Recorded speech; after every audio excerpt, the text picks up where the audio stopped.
So as we come into here, this is a second level loft. It's converted into a exercise room slash common room. You can see the very high ceilings in here. So this is an actual loft as well, so we head upstairs.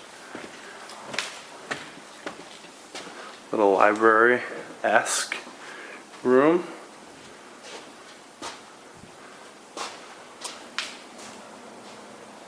Which looks down below. It's kind of cool. Head down and out onto the main common patio of the building, which has the barbecue. So you got kitchen in here, common kitchen, little dining, bathroom, closet in the back there, and then out onto the second level common patio where you've got, of course, your barbecue,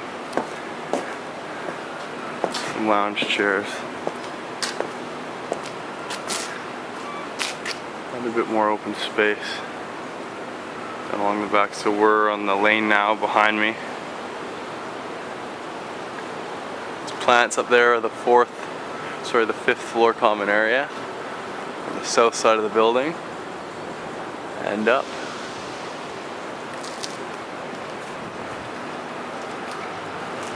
So nice and quiet back here. Again, if you have any questions about 933 Seymour or any units in the building or amenities, don't hesitate to give me a call, j@jmckinnis.com on the email, or 604-771-4606.